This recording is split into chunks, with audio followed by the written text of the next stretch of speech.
이게 말이 되나? 저 미국인이 미쳤나 봐. 천년의 역사를 자랑하는 이탈리아 몬테가스토로의 시골 마을이 발칵 뒤집혔습니다. 무려 200년이나 된 우리 전통 석조 주택을 한국식으로 바꾼다고? 말도 안 되는 소리.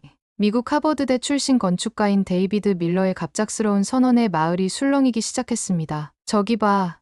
리베르토 씨의 미국인 사위잖아. 전통을 모르는 외국인이 또 설쳐대는군. 몬테카스토로는 나폴레옹 시대 이후부터 보존된 마을로 오랜 전통 방식으로 복원된 건축물들이 남아있는 곳이었습니다. 특히 1950년대 큰 지진 이후 마을 주민들이 직접 재건한 집들이 많았기 때문에 건물 하나하나가 단순한 벽돌과 돌덩이가 아니라 조상들의 피와 땀이 서린 유산이었습니다. 우리 부모님과 할아버지가 직접 쌓은 집을 개조한다고 절대 안 돼. 19세기 대지진 이후 마을을 직접 복원한 석공과 장인들의 분노가 들끓기 시작했고 마을 주민들의 반대 목소리는 점점 더 커져만 갔습니다. 장인 리베르토는 수치심에 집 밖으로도 나오지 못했습니다. 심지어 수십 년간 다니던 시니어 클럽에서도 등을 돌렸죠. 대체 이런 갈등까지 감수하며 동양의 난방 기술을 고집한 미국인은 결국 성공했을까요? 그리고 이탈리아의 전통과 한국 문화의 조화는 가능했을까요? 지금 바로 시작하겠습니다. 저는 이탈리아의 몬테가스토로의 작은 마을에서 아내 이사벨라와 함께 살게 된 지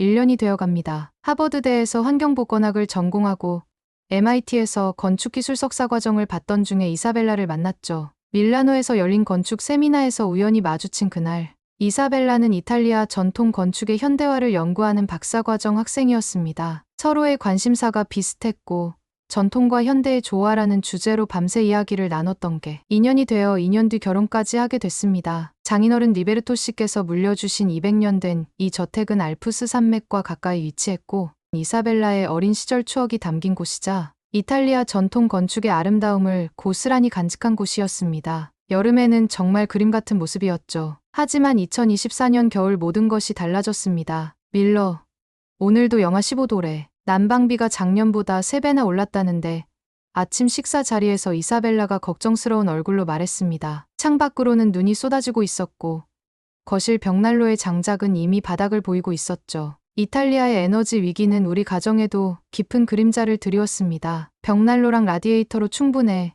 내 젊은 시절엔 이것보다 더 추운 겨울도 버텼다고.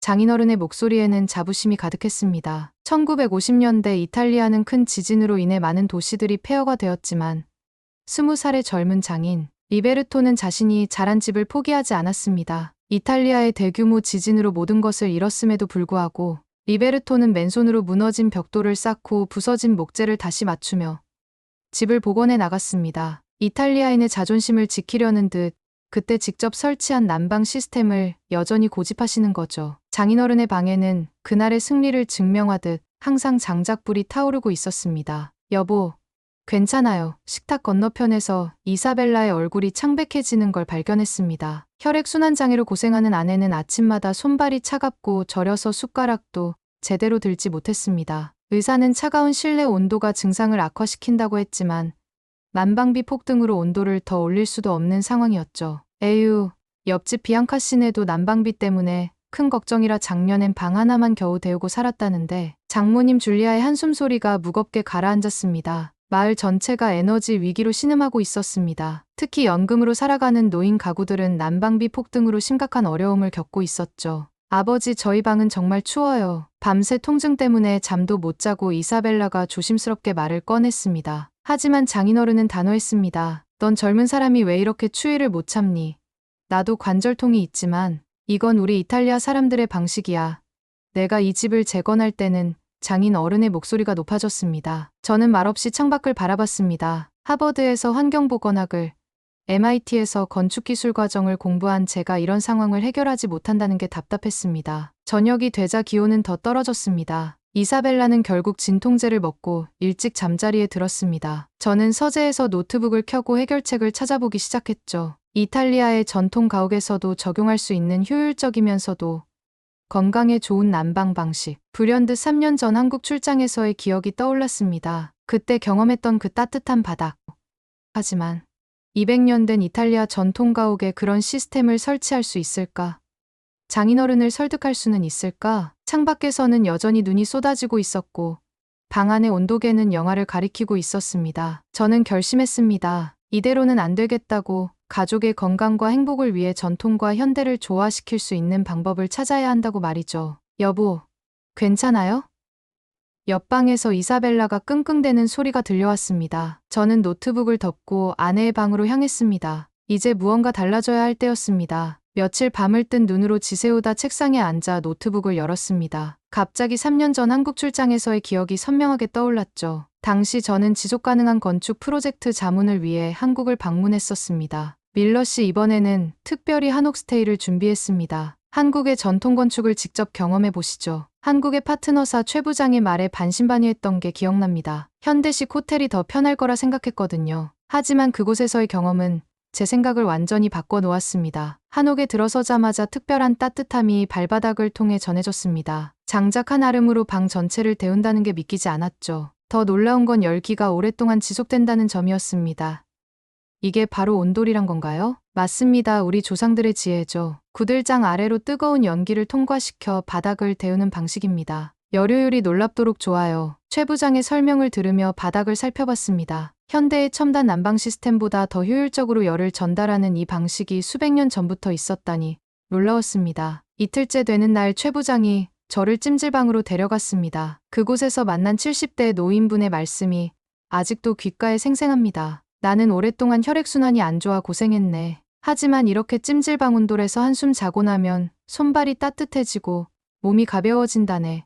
서양 의학도 좋지만 우리 온돌만한 게 없어. 그때는 단순히 문화적 자부심으로 들렸던 말이었는데 지금 생각하면 깊은 의미가 담겨 있었습니다. 실제로 찜질방에서 뜨거운 온돌 바닥에 누워 있으니 피로가 풀리고 온몸이 이완되는 걸 느꼈으니까요. 출장 마지막 날 한의학 전문의 김 교수를 만난 것은 행운이었습니다. 바닥 난방이 인체에 미치는 영향에 대해 흥미로운 설명을 해주셨죠. 온돌의 복사열은 인체의 혈액순환을 촉진합니다. 특히 발바닥에는 주요 경혈점이 많아서 따뜻한 기운이 전신으로 퍼져나가죠. 현대의학에서도 이런 바닥 복사열의 효과가 입증되고 있습니다. 김 교수는 실제 연구 자료들도 보여주셨습니다. 복사열이 전달되는 방식이 인체의 생리적 리듬과 조화를 이룬다는 연구 자료와 혈액순환 장애와 관절통 환자들의 증상 완화 사례들까지 바닥 난방이 실내 습도를 적절하게 조절한다는 보고서도 보여주었습니다. 서양의 라디에이터는 공기를 직접 데워 순환시키죠. 하지만 온돌은 바닥을 데워서 은은한 복사열을 만들어냅니다. 이게 바로 차이점입니다. 건조하지 않고 쾌적하면서도 건강에 이로운 거죠. 노트북 화면을 바라보며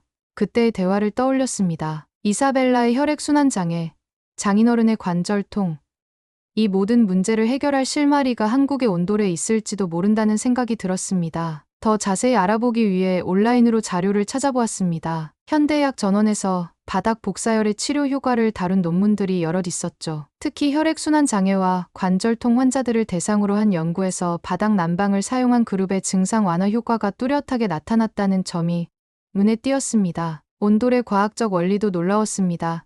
열전도율이 뛰어난 구들장을 통해 열을 축적했다가 서서히 방출하는 방식은 현대 건축에서 추구하는 에너지 효율성과 일맥상통했습니다. 게다가 바닥을 통한 열전달은 실내 공기의 대류 현상을 최소화해 먼지가 날리는 것을 줄이고 적정 습도를 유지하는 데도 도움이 된다고 합니다. 밀러, 또 늦게까지 일하나요? 이사벨라가 따뜻한 차를 들고 서재로 들어왔어요. 혈액순환 때문에 잠 못 이루는 아내를 보며 온돌에 대해 알게 된 모든 것을 설명해 주고 싶었습니다. 하지만 먼저 해결해야 할 과제가 있었죠. 어떻게 하면 200년 된 이탈리아 전통 가옥의 온돌 시스템을 적용할 수 있을지, 그리고 무엇보다 장인어른을 어떻게 설득할 수 있을지. 밤이 깊어갔지만 저는 계속해서 자료를 찾아보았습니다. 한국의 온돌이 현대 건축에 적용된 사례들을 수집하고 그것을 이탈리아의 전통 가옥에 맞게 변형할 수 있는 방법을 연구했죠. 이제 첫 발걸음을 내디딜 준비가 된 것 같았습니다. 아버님, 잠시 시간 괜찮으신가요? 며칠간의 고민 끝에 장인어른을 찾아갔습니다. 서재에 계실 거라 생각했는데 늘 그렇듯 지하실에서 장작을 패고 계셨죠. 리베르토는 도끼를 내려놓고 저를 바라보았습니다. 온돌이라는 한국의 전통 난방 방식에 대해 말씀드리고 싶다고 하니 리베르토의 표정이 순식간에 굳어졌습니다. 제 말이 채 끝나기도 전에 손사래를 치셨고, 밀러, 내가 이 집을 어떻게 지켜왔는지 알아? 1950년대 대지진 때 내 나이 20살이었어. 대지진으로 지붕은 반쯤 무너졌고 벽은 뚫려 있었지. 하지만 우리 가족은 포기하지 않았어. 장작더미에 천천히 앉으시며 리베르토는 계속 말씀하셨습니다. 맨손으로 벽돌을 쌓았어. 이웃들과 함께 목재를 다듬고 난로를 복구했지만 그것조차 하늘의 별 따기였어. 추위에 떨며 보낸 그 겨울들을 자네는 모를 거야. 리베르토의 눈빛이 흔들렸습니다. 저는 말을 잇지 못했죠. 대지진의 피해를 딛고 집을 다시 세운 그 자부심이 이렇게 깊을 줄은 예상하지 못했습니다. 아버지, 커피 한 잔 드세요. 이사벨라가 조심스럽게 다가왔습니다. 떨리는 손으로 컵을 들던 이사벨라가 갑자기 커피를 쏟고 말았죠. 차가운 공기 때문에 더욱 심해진 혈액순환 장애로 손가락에 감각이 없어진 탓이었습니다. 이사벨라를 본 리베르토가 벌떡 일어났지만 이내 자신의 무릎을 부여잡고 얼굴을 찌푸렸죠. 관절통이 있으신 장인어른도 춥고 습한 지하실에서 오래 있기가 힘드셨을 텐데 아버지 괜찮아요? 아버지 저희 이야기 좀 더 들어주시면 안 될까요? 하지만 리베르토는 고개를 저었습니다. 도끼를 다시 집어들며 말씀하셨죠. 더 이상 들을 이야기는 없다. 이 집의 전통은 지켜져야 해. 그날 저녁 예상치 못한 곳에서 더 큰 난관에 부딪혔습니다. 장모님 줄리아가 급히 연락을 주셨죠. 동네 시니어 클럽에서 우리 집 난방공사 소문이 잘못 퍼져 리베르토의 명예가 실추되었던 겁니다. 미국인 사위가 이탈리아 전통 가옥을 망치려 한다는 이야기까지 돌고 있다고 했죠. 장인어른의 명예를 지키기 위해 저는 직접 마을 회관으로 향했습니다. 하지만 제 해명은 오히려 더 큰 반발을 샀습니다. 외국인이 우리의 전통을 훼손하려 한다니 당신 정말 뻔뻔하군. 비토 씨가 의자를 박차고 일어났습니다. 우리 마을은 수백 년간 이어온 전통이 있어요. 당신 같은 외지인이 와서 이러쿵저러쿵 할 문제가 아닙니다. 비앙카 씨도 가세했고 마을 어르신들 사이에서 수근거림이 퍼져 나갔습니다. 저는 한국의 온돌 시스템이 얼마나 효율적이고 건강에 좋은지 설명하려 했지만 아무도 들으려 하지 않았습니다. 잠깐만요 여러분. 조용하지만 단호한 목소리가 들렸습니다. 장모님 줄리아였습니다. 여러분도 아시잖아요. 지난달 마을 어르신 4분이 폐렴으로 병원에 입원하셨죠. 난방비 때문에 추운 방에서 지내시다가 우리 딸도 추운 날씨 때문에 혈액순환이 더 나빠져서 고생하는 걸 지켜보는 게 너무 힘듭니다. 요즘은 손발이 얼어서 잠도 못 자고 있어요. 줄리아의 말에 회관이 잠시 조용해졌습니다. 맞아요. 우리 영감도 손발이 차가워서 밤마다 끙끙대요. 난방비는 자꾸 오르는데. 뒤에서 소피아 부인의 작은 목소리가 들렸습니다. 저도 사실 겨울만 되면 관절이 쑤시고 혈액순환이 안 되는데 이번 달 난방비가 너무 걱정됩니다. 안젤로 씨가 조심스럽게 말을 했습니다. 하나 둘 어르신들이 자신들의 고민을 털어놓기 시작했습니다. 연금으로는 감당하기 힘든 난방비, 건강악화로 인한 병원비, 추운 집에서 혼자 지내는 외로움까지. 밀러가 말했어요. 여러분 오해가 있으신 것 같습니다. 제가 전통을 파괴하려 한다는 소문이 있다고 들었습니다만 그건 사실이 아닙니다. 저는 오히려 이 전통 가옥을 더 효율적으로 더 건강하게 만들고 싶었을 뿐입니다. 제가 도입하려는 한국의 온돌은 수천 년의 역사를 가진 전통 난방 방식입니다. 마을 회관의 분위기가 조금씩 누그러졌습니다. 하지만 여전히 완전한 동의를 얻지는 못했죠. 집으로 돌아오는 길, 줄리아가 제 어깨를 토닥였습니다. 장인도 곧 이해할 거예요. 고집이 세서 그렇지 속은 여리거든요. 이사벨라가 아픈 걸 보면 가슴 아파하면서도 말을 못하는 거예요. 다음 날 아침 리베르토의 방을 지나가는데 크게 기침하는 소리가 들렸습니다. 문을 두드리고 들어가 보니 장인어른이 창백한 얼굴로 앉아 계셨죠. 아버님 많이 안 좋으신가요? 괜찮아. 그냥 나이 들면 다 이런 거야. 리베르토의 손이 떨리고 있었습니다. 방 안은 춥고 습해서 벽난로의 장작은 꺼져가고 라디에이터는 겨우 미지근한 정도였습니다. 리베르토는 난방비를 아끼려고 자신의 방도 제대로 데우지 않고 계신 게 분명했습니다. 저는 결심했습니다. 어떻게든 이 상황을 해결해야 한다고. 가족의 건강과 행복을 위해 전통과 현대의 조화를 이뤄내야 한다고 말이죠. 하지만 그 과정이 쉽지는 않을 것 같았습니다. 마침내 리베르토의 묵인날의 첫 공사를 시작했습니다. 한국에서 온돌 전문가 임영장을 초청하고 현지 목수 안토니오와 함께 바닥을 뜯어보는 순간 수백 년 된 이탈리아 전통 가옥에 숨겨진 문제들이 하나둘 드러났습니다. 이건 전형적인 마시오 마누페토 구조인데 습기가 예상보다 심각하군요. 안토니오가 석회석으로 쌓인 벽을 손으로 짚어보며 말했습니다. 임영장도 고개를 끄덕였습니다. 이탈리아 전통 석조 건축은 통기성이 뛰어나 습도 조절이 어느 정도 가능하지만 관리가 부족하면 내부까지 습기가 스며들죠. 그는 둥근 아치 형태의 천장을 올려다보며 석조 구조의 균열을 살폈죠. 목재가 습기를 너무 많이 머금었습니다. 이대로 난방 시스템을 설치하면 구조가 버티지 못할 겁니다. 바닥을 자세히 조사해보니 상황은 더욱 심각했습니다. 오래된 밤나무 목재는 오랜 세월 습기를 견디지 못하고 곳곳이 부패균과 곰팡이에 노출되어 있었죠. 안토니오의 말에 따르면 이탈리아의 전통 석조 가옥에서도 흔히 발생하는 문제라고 했습니다. 이탈리아 전통 가옥은 두꺼운 석회석 벽과 테라코타 타일을 활용한 지붕 구조로 되어 있어 여름에는 시원하고 겨울에는 비교적 따뜻한데 시간이 지나면서 통기성과 단열 문제가 생기는 건 어쩔 수 없습니다. 첫 시도는 실패로 끝났고 장인 리베르토는 말없이 자리를 떠났습니다. 나는 책임자로서 깊은 좌절감을 느꼈지만 포기할 순 없었어요. 안토니오, 이탈리아 전통 목수들은 이런 문제를 어떻게 해결했나요? 안토니오는 3대째 이어온 목수 가업의 경험을 바탕으로 설명을 이어갔습니다. 우리는 전통적으로 석회 모르타르와 천연 재료를 활용해 수분을 흡수하고 배출하는 구조를 유지하죠. 기계보다는 수작업을 선호하고 목재는 자연건조 방식으로 습도를 낮추며 올리브 오일이나 밀랍으로 코팅해 보호하는 것이 특징이에요. 이명장은 이 전통 기법을 듣고 새로운 해결책을 제시했습니다. 전통 온돌의 원리는 그대로 가져가되 이탈리아 전통 건축 공법과 결합해 보는 건 어떨까요? 목재 구조는 안토니오 씨의 전통 방식으로 보강하고 그 위에 현대식 복사 난방 시스템을 설치하는 겁니다. 다행히도 이탈리아 정부의 정책이 우리 편이었습니다. 전통 건축물의 친환경 리모델링을 지원하는 보조금 제도가 있었고 유럽연합의 에너지 효율 등급에 따른 세제 혜택도 받을 수 있었죠. 새로운 계획으로 공사가 재개되었어요. 안토니오는 전통 방식대로 목재를 보강했습니다. 레이저 정밀 측정 장비로 구조를 점검하고 스캐닝 기술로 목재의 결함을 찾아내는 등 현대 기술도 적극 활용했죠. 여기 보세요.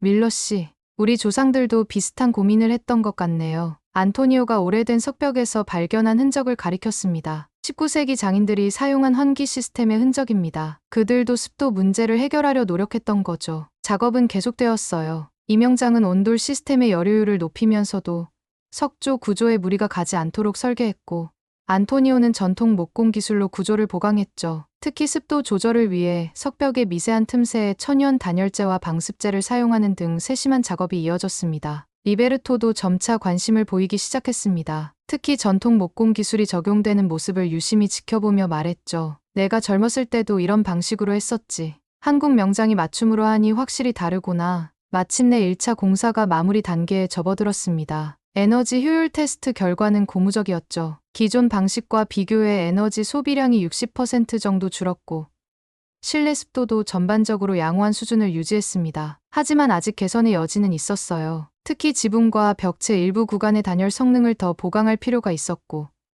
창호 주변의 기밀성을 높여야 했죠. 다행히 이런 보완 작업들은 전통 가옥의 외관과 구조적 특성을 해치지 않으면서도 충분히 해결할 수 있을 것으로 보였어요. 급한 공정만 먼저 마무리한 안토니오와 이명장은 1차 점검을 하며 안도의 표정을 지었습니다. 아직 갈 길이 멀었지만 동서양의 전통 기술이 이렇게 조화를 이룰 수 있다는 가능성을 확인한 순간이었죠. 공사를 마치고 첫날 밤, 나는 한숨도 자지 못했습니다. 온돌 시스템이 제대로 작동할지, 가족들의 반응은 어떨지 걱정되었죠. 특히 장인어른 리베르토의 방에 가장 먼저 설치했기 때문에 더욱 긴장되었습니다. 새벽녘 리베르토의 방을 조심스레 들여다보았습니다.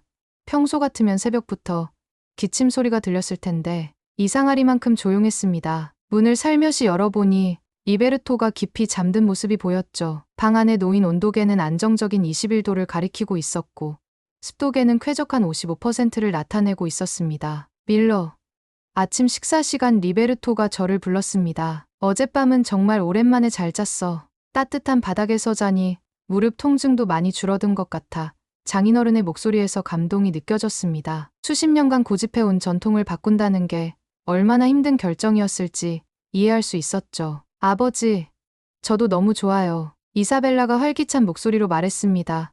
어제 처음으로 진통제 없이 잠들었어요. 아침에 일어났을 때도 손가락이 덜 뻣뻣하고요. 저는 아내의 얼굴에서 오랜만에 건강한 혈색을 발견할 수 있었습니다. 한 달 전만 해도 매일 아침 진통제를 찾던 모습이 거짓말 같았죠. 일주일이 지나고 첫 난방비 고지서가 도착했습니다. 이사벨라가 놀란 눈으로 고지서를 보며 소리쳤습니다. 여보, 이게 맞나요? 작년 월 대비 60%나 줄었어요. 실제로 에너지 사용량이 크게 감소했습니다.